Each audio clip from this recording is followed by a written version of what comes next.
Hello, my name is Olurotimi Osha. Today is April the 15th, 2026. That's April the 15th, 2026. And exactly 161 years ago to this day, our 16th president, Abraham Lincoln, uh, died around 7:22 a.m. at the Peterson House from where he'd been transported to. Uh, the previous day, he had been shot in the head by a Confederate sympathizer, the actor John Wilkes Booth. Uh, he'd shot him with a 44 caliber Derringer straight to the back of the head. That was about 10:15 p.m. Abraham Lincoln and his wife were in the presidential box at the Ford Theater. The Ford Theater today, of course, is a national, it's a historic uh, landmark. It's owned by the US government today. Um, it was at the Ford Theater, address 511 10th Street in Northwest Washington, D.C. Abraham Lincoln had been watching the uh, the play with his wife. That's the play he was watching was actually Our American Cousin, written by an English playwright, Tom Taylor. Tom Taylor is actually another interesting person, and so I've decided I'm going to start discussing the books that our presidents read. Because I've been doing these videos about American presidents. I haven't had time to do something that I love doing. That's reading literature, just reading extensively, widely literature. So I've decided I'm going to be reading books that our presidents read and discuss them, historical books, American history books. So Tom Taylor himself is, a very interesting figure. He was an English playwright and very remarkable man. You can call him a man for all seasons or a Renaissance man, a polymath. He had a bachelor's degree from Trinity College in Cambridge University in the classics and mathematics, right? Classics and mathematics. He went on to earn an MA the following year. Now he had significant, three different significant careers simultaneously, right? So he became a professor of English, right? And at the same time, he read for the bar and was called to the bar through Middle Temple. So he became a barrister, right? And he started writing. He became a playwright. He started writing extensively. At some point, he was actually editor of the Punch magazine, right? So he started writing extensively. I think throughout his lifetime, he wrote about 100 plays. And at some point, he actually became a public servant. He became a civil servant. So I think, in the, uh, British government. So very remarkable career. Now, however, a reason I wanted to talk about Abraham Lincoln, of course, today, like I said, April 15 marks the 165th first anniversary of his assassination. He was shot on April 14 at night, about a quarter past 10, and he lingered, hung on for about 9 hours. Finally, gave up the ghost at 7:22 a.m. That's on April 15. Um, and a reason I wanted to talk about Abraham Lincoln, apart from just marking the anniversary of his death, was also because about 16 days from now will be Mental Health Awareness Month. As I said, we're currently in Stress Awareness Month and Autism Month, right? And those things, of course, they have to do with mental health as well. Um, I wanted to make sure that I don't fall into the slippery slope, of being misrepresented as ableist, right? As ableist, or there are other names for it, ableist, or demonstrating psychophobia, or Sanism, right? sanism, or mentalism.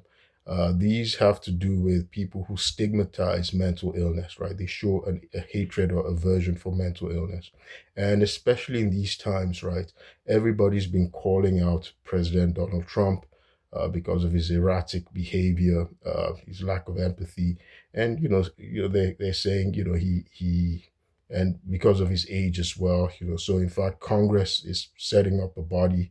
Congressman Jamie Raskin has said he's setting up a commission that will include experts like psychiatrists and psychologists to look into the mental health, to investigate the mental health of President Trump in order to start the process of removing him from office. They're saying he lacks capacity, right? That his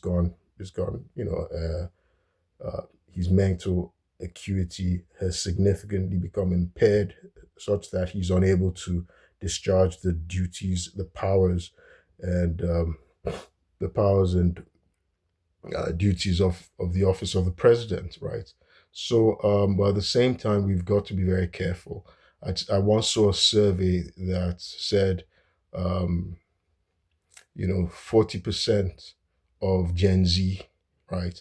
40% of the Gen Z generation admitted to having spoken with seen a mental health expert, right? A mental health professional. And so for treatment, right? That's roughly half. And we're not reporting people who don't want to see a mental health professional because of stigma, right? And of course, like with the Stress Awareness Month, and in today's society, people are encouraged to see a health professional, or at least seek therapy, right? Because it's a very stressful society, right? It's a very stressful society. Um, so I've been doing videos talking about the legal system, and one of the things that doesn't help, that might even induce sanism, right, and ableism, is the way the criminal justice system in America, especially, let me talk about the state of Maryland, right? From my experience, the way they link the criminal justice system, they link crime with mental illness, right? So they automatically stigmatize mental illness, right? So someone who's never had an issue with mental illness, we have corrupt judges like Judge James Bonifant. I've talked about my experience. They automatically, without, arbitrarily, right, without reason, arbitrarily order a competency to stand trial, right? Evaluation, right? Even though you haven't demonstrated any need for it, you haven't requested it. And once they do that, once they order a competency evaluation, they already have quack doctors in the state of Maryland, in Montgomery County, right? State, because they use state uh, psychologists, right? They are in bed with the pharmaceuticals. They want to sell drugs, so automatically they just find you uh, uh, incompetent to stand trial. And unfortunately, where judges send you for restoration of competency is invariably uh, to a psychiatric hospital or to a behavioral health hospital, right? So they have psychiatrists. Psychiatrists are the state psychiatrists and forensic psychologists, right? They're the ones who conduct the evaluation that ensures that you've been restored to competency. So these things tend to stigmatize mental health. The notion that, well, people who have a mental illness are prone to crime.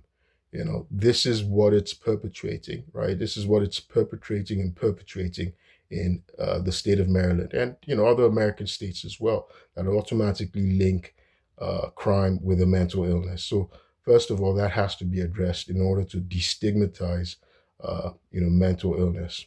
Now, as I said, I was bringing this up because Abraham Lincoln, who is routinely ranked as uh,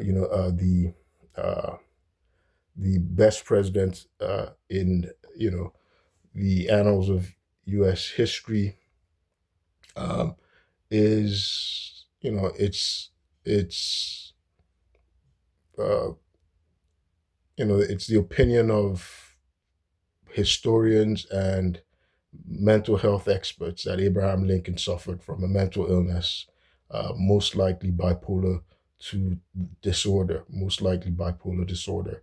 And, at the time, he often got treatment for what was called then melancholy, right?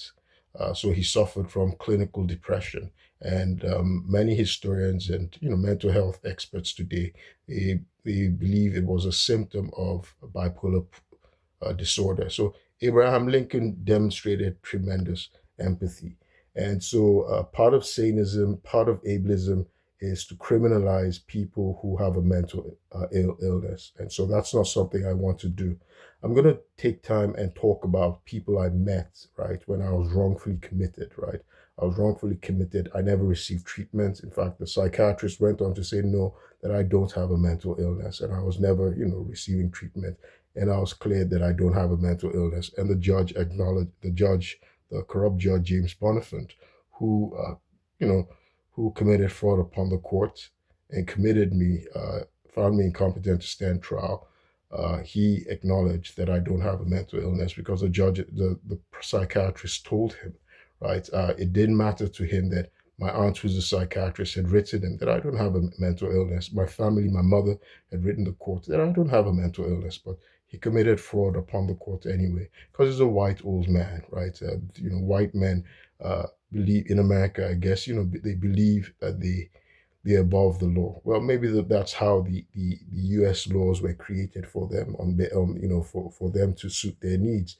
So I'm gonna do later videos and discuss some of the people I met and just talk about their experience and how they've been able to show great empathy, right?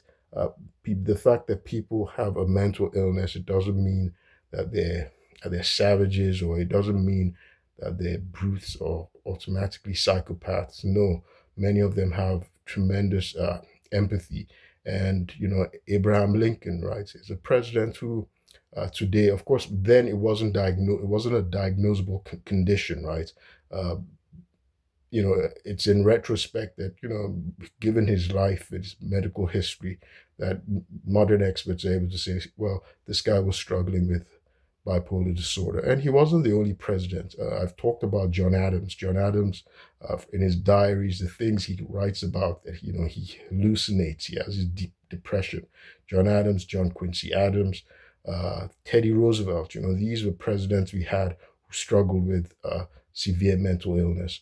But you see, they had great empathy, right, for Americans. They weren't savages.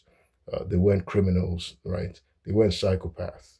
So we have to be very careful when we discuss mental illness and people who have mental illness in America, and not misrepresent them as arbitrarily as being unable to control themselves and things like that. So we have to destigmatize mental illness and remove it uh, from being weaponized in the criminal justice system. It's currently weaponized in the criminal justice system by corrupt state attorneys' offices that want to win cases by any means necessary, and by the pharmaceuticals who want to sell drugs and who have judges like Judge James Bonifant. Hospitals who want to sell drugs, they have judges like Judge James Bonifant on their boards, and they send them customers arbitrarily, illegally, and corruptly. So, so in any event, I'm going to stop this video here. And like I said, I'm also going to be discussing um, the books that our presidents read.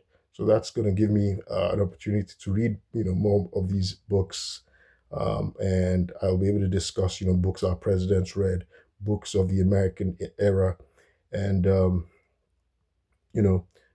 like I said, I've never read the play Our American Cousin. Our American Cousin, that was the last play Abraham Lincoln was watching when he was assassinated by the actor John Wilkes Booth. By the way, John Wilkes Booth was a very well-known actor. He came from an acting family, but he was a Confederate sympathizer. And again, he shot President Lincoln in the back of the head with a 44 caliber Derringer around 10:15 p.m. on April 14, 1865, at the Ford's Theater at 511 10th Street, Northwest, Washington, D.C. About 9 hours later, at 7:22 a.m., Abraham Lincoln succumbed to the wound at the Peterson house. My name is Olurotimi Osha, and I'll do more videos and keep you posted. Thank you.